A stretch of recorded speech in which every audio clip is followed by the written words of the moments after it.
video es presentado por el Sistema Ciencia Garza Educativa de la Universidad Autónoma del Estado de Hidalgo. Para mayor información, visítanos en www.uaeh.edu.mx.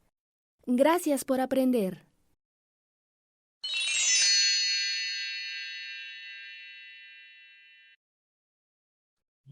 Hola, muy buenas tardes a todos. Mi nombre es Ángel Hernández, soy doctor en Ciencias en Epidemiología y es para mí un honor darles la más cordial bienvenida desde la Escuela Superior de Tlahuelilpan, desde nuestra máxima casa de estudios, la Universidad Autónoma del Estado de Hidalgo. Y el día de hoy estaré presentándoles el tema titulado Introducción a las revisiones sistemáticas. Y para iniciar, me gustaría que platiquemos un poco acerca de lo que son las revisiones sistemáticas. Las revisiones sistemáticas, por definición, son una compilación, integración y síntesis de la evidencia disponible sobre un tema en particular en la que nosotros analizamos aspectos cualitativos y cuantitativos de artículos que ya se encuentran publicados. Esto con el objetivo de resumir la información que existe con respecto a ese tema en particular que a mí me interesa.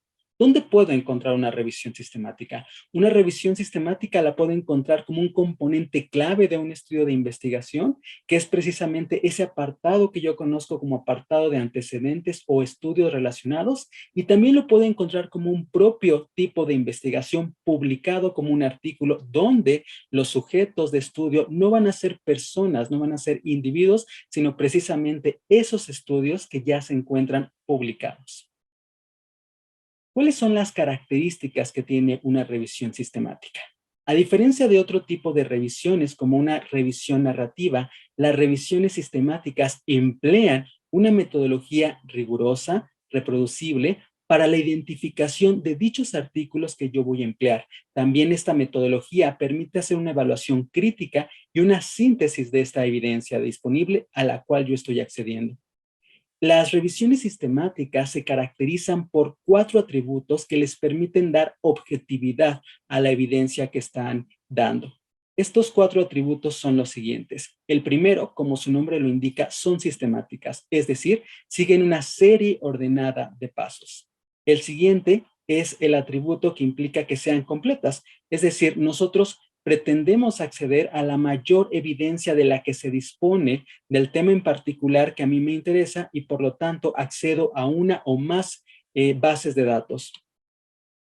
Las revisiones sistemáticas tienen que ser explícitas, es decir, se tienen que detallar las fuentes donde yo estoy accediendo a los estudios que a mí me interesan y estoy también detallando cuáles son esos criterios que yo estoy manejando para poder incluir o no esos artículos en mi revisión.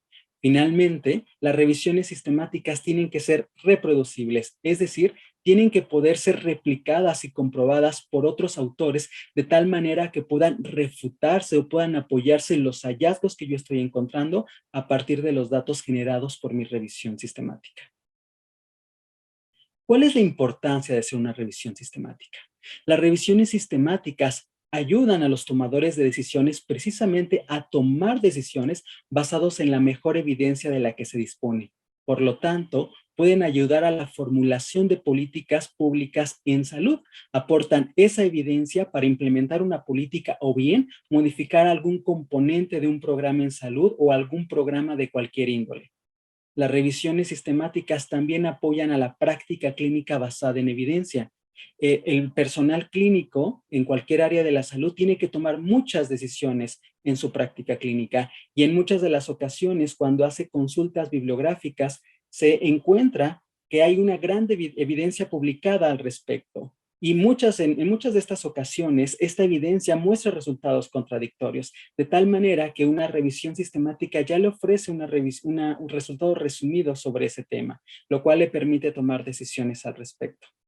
Las revisiones sistemáticas también son importantes cuando emprendemos un estudio de investigación, ya que ubican la investigación que nosotros vamos a desarrollar en el contexto de la literatura, es decir, en el contexto de lo que ya se sabe, de tal manera que podemos nosotros comprobar qué podemos ofrecer con nuestro estudio que vamos a realizar. Además, podemos evaluar cuáles son los posibles defectos, carencias o limitaciones metodológicas que han tenido las investigaciones previas. Asimismo, podemos evaluar si otros estudios han identificado la magnitud de un factor de riesgo, si es que este varía entre poblaciones de interés. ¿Qué etapas conforman una revisión sistemática? La revisión sistemática está conformada por 6 etapas. La primera es la formulación del problema, es decir, la identificación, la delimitación clara de lo que yo pretendo saber. Y esto se hace a través de una pregunta estructurada, guiada por una declaración que se denomina declaración PECOS, la cual me permite delimitar mi población de interés, mi exposición o intervención, dependiendo de lo que yo esté evaluando, el comparador y el resultado en salud del cual a mí me interesa. El siguiente paso es la búsqueda, es decir, identificar cuáles son esas fuentes, esas bases de datos donde yo voy a buscar esos artículos disponibles sobre el tema que a mí me interesa a través de la construcción de algoritmos de búsqueda que puedan ser replicados por otros autores o por mí mismo en otros momentos. El siguiente paso es la selección de los artículos y por lo tanto yo tengo que tener criterios de inclusión y exclusión bien delimitados. El siguiente paso es la extracción y síntesis, que puede ser a través de una síntesis cualitativa o una síntesis cuantitativa siempre que los datos me permitan combinar datos numéricos y aplicar estrategias estadísticas para el desarrollo de resúmenes cuantitativos a través de estadísticas y estrategias como por ejemplo el metaanálisis. El siguiente paso es la evaluación de la calidad, es decir, evaluar la rigurosidad científica con la que fueron desarrollados esos estudios que estoy incluyendo en mi revisión. Y finalmente, interpretar los hallazgos, es decir, a la luz de esos datos disponibles, emitir una conclusión. ¿Cuáles son las fortalezas y las limitaciones que tienen las revisiones sistemáticas? Como fortalezas, primeramente es que las revisiones sistemáticas son menos susceptibles a sesgos en comparación que otro tipo de revisiones como las revisiones narrativas, ya que esta metodología rigurosa hace que no permee el criterio subjetivo del investigador que está realizando esta revisión sistemática.